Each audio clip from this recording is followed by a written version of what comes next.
અમારે અમરેલી જિલ્લામાં કુંડલા પાસે એક ગામમાં એક માસ્તર હતા, ટીચર સ્કૂલના.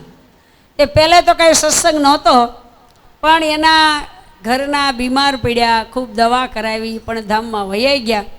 પછી એક દીકરી હતી, પછી દીકરીને મોટી કરી અને એમાં ગામમાં સંતો આવે, ત્યાં ભાઈને સત્સંગ થયો.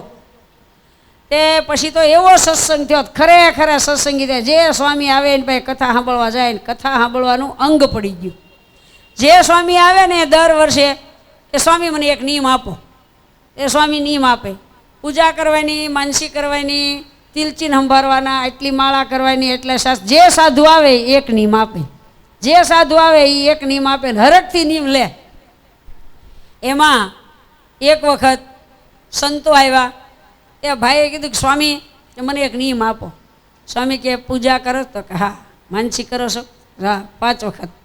પછી કીધું કે રોજ મૂર્તિનું ધ્યાન કરો છો? તો કે હા. જેટલા સ્વામીએ નિયમ આપ્યા ને એટલા બધાએ તો આ કરતા જ હતા. સ્વામી એક વિશેષ નિયમ આપો. તો સ્વામીએ કીધું કે તમારે છે ને અખંડ ભગવાન સંભાળો. અખંડ એટલે કેવી રીતે? તમે સવારે ઉઠો એટલે તરત મહારાજની મૂર્તિ, હાલો મહારાજ ઉઠો, હવે ટાણું થઈ ગયું. પછી દાંતણ પાણી કરો, હાલો મહારાજ આપણે દાંતણ કરીએ, હાલો મહારાજ સ્નાન કરવા, પછી હાલો મહારાજ આપણે પૂજા કરીએ, જમવા બેસો તો હાલો મહારાજ જમવા. દરેક ક્રિયામાં જ્યાં જઈને, પછી નોકરીએ જાય તો હાલો મહારાજ, અહીંયા સભામાં જાઓ તો હાલો મહારાજ સભામાં. સાંજે પોઢોણ ટાણું થાય એટલે માનસી પૂજા કરીને કે મહારાજ હાલો પોઢી જાઓ. હવે એ જે ક્રિયા કરે એમાં મહારાજ સાથે આવી ટેવ પડી ગઈ કાયમને માટે. એવી લગ્ની લાગીને એવું ભજન કરતા. પછી દીકરી યુવાન થઈ, દીકરીના લગ્ન કર્યા. દીકરીને કીધું કે જો બેટા, મારી અડધી જિંદગી વહી ગઈ ત્યાં સુધી મારે સત્સંગ નહોતો, હવે મારે ખૂબ ભજન કરવું છે અને મારી ફરજ પ્રમાણે હવે હું તારા લગ્ન કરાવી દઉં છું, પણ હવે પછી હું વ્યવહારમાં ક્યાંય માથું નહીં મારું. હવે તારા સાસરિયામાં સુખ દુઃખ આવે તો વેઠી લેજે, પણ હવે હું પછી ક્યાંય વ્યવહારમાં માથા નહીં મારું અને હવે મને હક્ય ભજન કરવા દેજે. પછી દીકરીના લગ્ન થયા, દીકરી સાસરે ગઈ અને દીકરીને ખબર હતી કે બાપુજી હવે ભગવાનની ભક્તિમાં વળ્યા છે, કોઈ દી આટો ફેરો નહીં, ફોન નહીં, કાંઈ નહીં. અને દીકરી મનવાળીને રાજી પહેરે. પછી એ દીકરીના દિયરના અને નણંદના લગ્ન હતા, તો આને તો કોઈ દી વ્યવહારમાં જતા નહોતા, એને બાપુજી ગયા નહીં. સાસુ ક્યારેક કે ભાઈ તારા બાપુજી બહુ ભગત થઈ ગયા છે, અમારા ઘરે પ્રસંગ હતો તો એ આવ્યા નહીં, કે ભાઈ મારા બાપુજી હવે ભક્તિ કરવા માંડ્યા છે એટલે મારા બાપુજી તો હવે કે ન આવે, તમારે એનો ધોખો નહીં કરવાનો. પછી એમ કરતાં કરતાં થોડાક વર્ષો ગયા અને બેનને શ્રીમંતનું મુહૂર્ત હતું. એટલે પછી બધાય મેણાટોણા મારે કે અમારા પ્રસંગમાં તો ન આવ્યા, તારા બાપુજી આ તારો પ્રસંગ આવ્યો છે તો તારે શ્રીમંતનું મુહૂર્ત આવે તો તારા બાપુજી નહીં આવે, તો આ પ્રસંગમાં તો આવવું જોઈએ ને તારા બાપુજીને. કોઈ દી આટો ફેરો આવવાનું નહીં, કોઈ દી ફોન નહીં, એટલી બધી ભક્તિ કરવાય નહીં.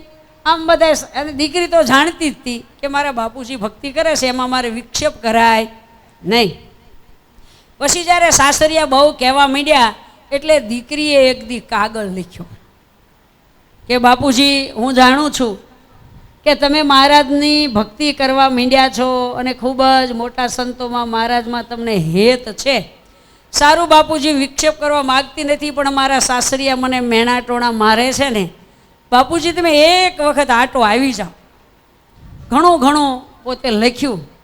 એ કાગળ આવ્યો, એના બાપુજીએ વાંચ્યો, વિચાર કર્યો કે મારે એક દિવસ તો દીકરીને ભાઈ મળવા જવું જોઈશે. હવે દીકરીનો પ્રસંગ છે, એને શ્રીમંતનું મુહૂર્ત છે એટલે જાઓ.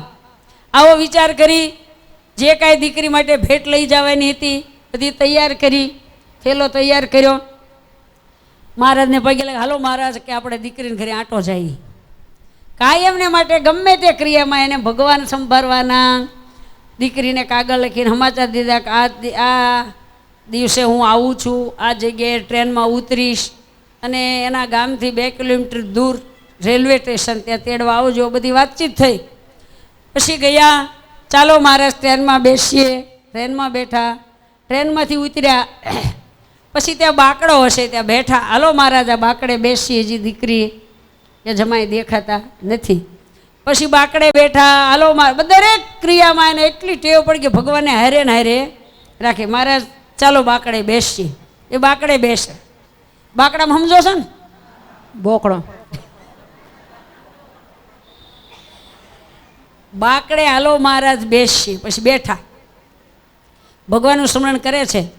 એમાં ગાડી લઈ અને દીકરી અને જમાઈ રેલવે સ્ટેશને લેવા આવ્યા. બેઠા બેઠા મામું જોવે છે કમળ આવશે. એમાં દીકરી અને જમાઈ બે આવતા હતા. તે ભાળી ગયા. એટલે દીકરીએ એકદમ દેથી બૂમ પાડી, પપ્પા પપ્પા. એટલે આ દીકરીને ભાળી ગયા. એટલે એકદમ ઊભા થયા અને દોડ્યા.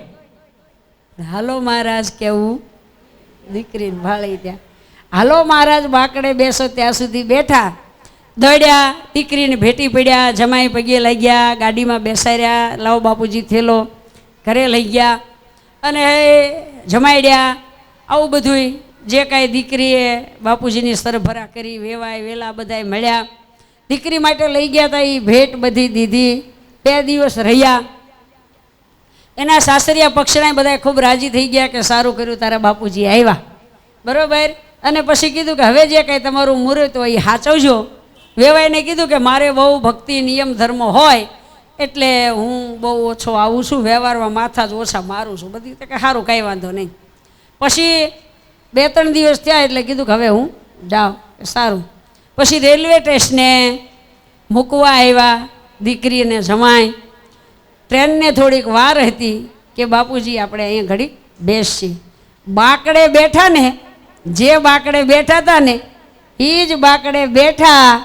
એટલે ત્યાં મહારાજ બેઠા હતા. તેમ પૂછ્યું, તમે કોણ છો? કે હું તમારો ઈષ્ટદેવ.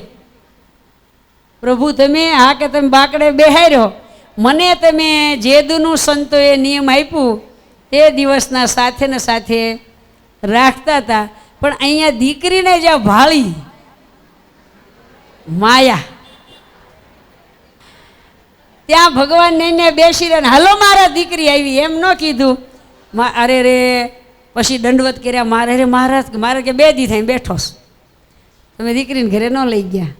પછી એણે નિયમ લીધું કે ઓહો હવે કોઈ દિવસ આ નિયમ ભૂલવું નથી. પ્રભુ માફ કરજો. હાલો હવે આપણે ટ્રેનમાં બેસી ને આપણે ગાયમ જઈએ. હવે આ સત્ય બની ગયેલી ઘટના છે વાલા બહેનો.